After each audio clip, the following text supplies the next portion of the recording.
तिमीहरू अलि उता बस्यो के हेर्नु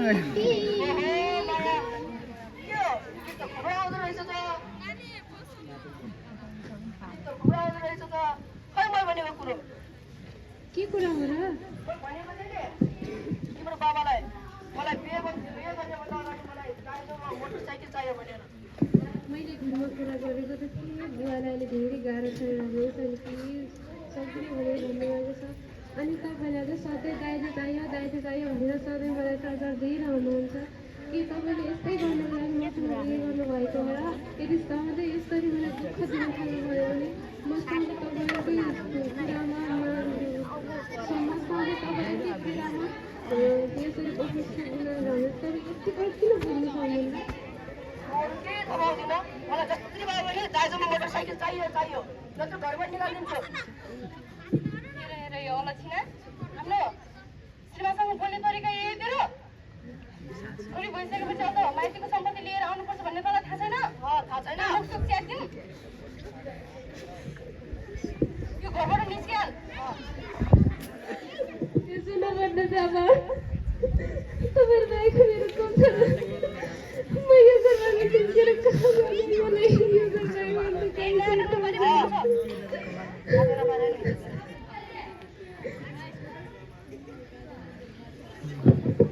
ए शान्त हो शान्त जे गरे नि घरभित्रै घर बाहिर हल्ला नगर कि छिमेकीले तिमीलाई के भन्ला होइन बेजोत हुन्छ नि त होइन तैँले कुन चाहिँ के लिएको थिइस् त लेनेलाई फुटेको तामाको गाडीले ल्याउँछ अहिले ठुल्ठुला अङ्कले चलाउँदो रहेछ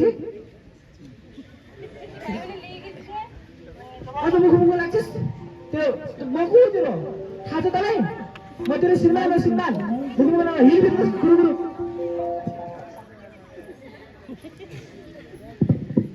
यो रमेशको घरमा जहिले झगडा किन पर्छ के सम्बन्धमा रहेछ झगडा पर्ने रमेशको आमा र छोराले बुहारीलाई जहिले दाइजोमा मोटरसाइकल चाहियो भनेर तनाव दिन्छन् अरे के हो र राम्रो एकछिन कुरा बुझेर आउँ न भइगयो नजान श्रीमातीको झगडा गरेको पराल त आगो जे भन्छन् हामी के जानु नजान भयो हुन त जति भने नि उस्तै हो नजान भइगयो जान अन्त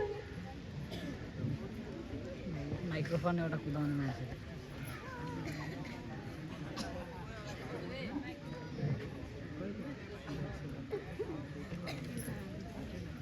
कपडा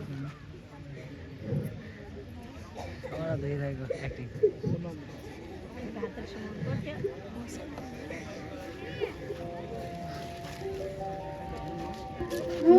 हेर त अहिलेसम्म माया भएर बसेकी रहेछन् जान्न अनि एकचोटि के बारे बहिनी के भयो तिमीलाई किन रोएको भन त के भयो भन बहिनी म तिमीलाई साथ दिन्छु बहिनी भन नडराएर भन बहिनी भन उठ भन बहिनी दिदी मलाई धेरै गाह्रो भइसकेको छ मेरो श्रीमानले मेरो घरमा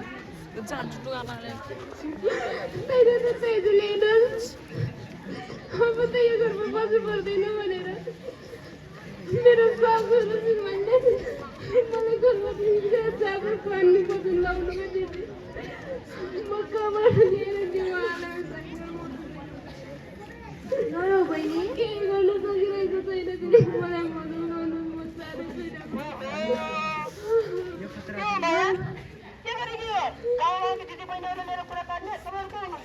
तपाईँ चाहिँ को हुनुहुन्छ नि अनि मायाको श्रीमान भएर श्रीमतीलाई गर्ने ताल यही हो तपाईँको तपाईँलाई अलिकति लाज लाग्दैन आफ्नो श्रीमतीलाई गर्ने व्यवहार यही हो तपाईँको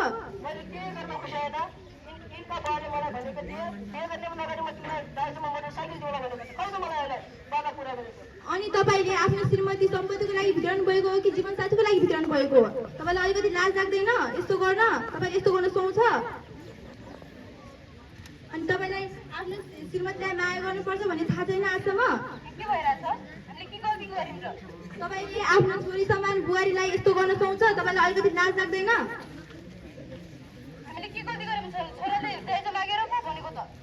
दाइजो तपाईँले के अरे बुहारी भित्राउनु भएको हो कि सम्पत्ति भित्राउनु खोज्नु भएको हो भन्नु त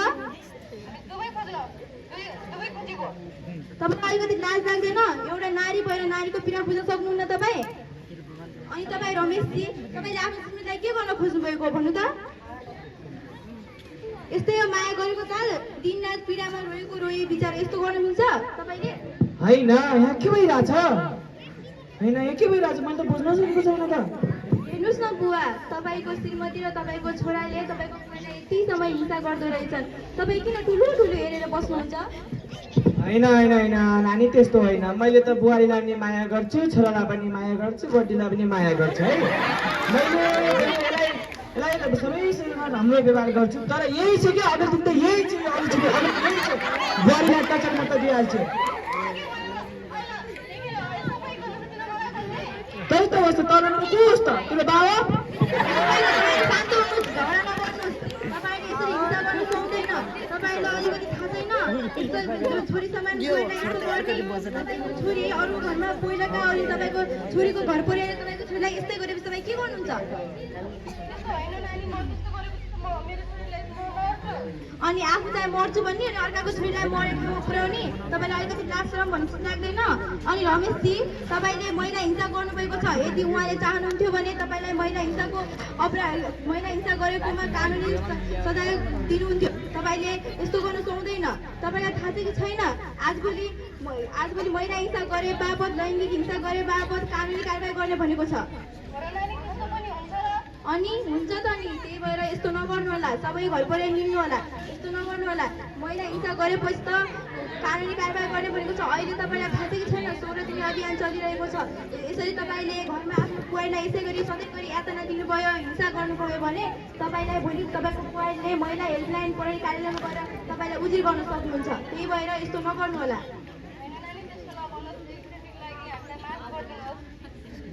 अबदेखि यस्तो नगर्नु होला, केही छैन। तपाईँले आफ्नो बुहारी र तपाईँले आफ्नो श्रीमतीसँग माफी माग्नुहोस्। हो, मैले पनि तिमीलाई भनेको त थियो। तिमी पहिलेदेखि तिमीलाई कतिचोटि सम्झाउनु कोसिस गरेको थिएँ। तिमी कति आमा छोराछोरी मिलेर बुहारीलाई टचर मात्रै दिएर मैले भनेको थिएन तिमीलाई? हो, तिमीलाई नि धेरै धेरै धन्यवाद छ नानी। मेरो श्रीमतीलाई, मेरो बड्डीलाई र मेरो छोरालाई सम्झाएकोमा धेरै धेरै धन्यवाद छ नानी। धन्यवाद अङ्कल। हजुर अबदेखि यस्तो नगर्नु होला र बुहारी अनि छोरा श्रीमती सबैलाई सम्झाउनु होला। यस्तो गर्नु हुँदैन, लैङ्गिक हिंसा गर्नु हुँदैन। हामीले त लैङ्गिक हिंसाको विरोध गर्नुपर्छ। अब हामी सबै मिलेर लैङ्गिक हिंसाको विरोध गर्नुपर्छ र हामी पनि यसै लैङ्गिक हिंसाको विरोधमा चलिरहेका थियौँ। हजुर यहाँ होल्ला देखेर यहाँ आएको। अब हामी सबै मिलेर लैङ्गिक हिंसा विरुद्ध हामीले नारा लगाउनुपर्छ। र के तपाईँहरू सहमति हुनुहुन्छ नारा लगाउनमा? ल मेरो साथमा आउनुहोस् है।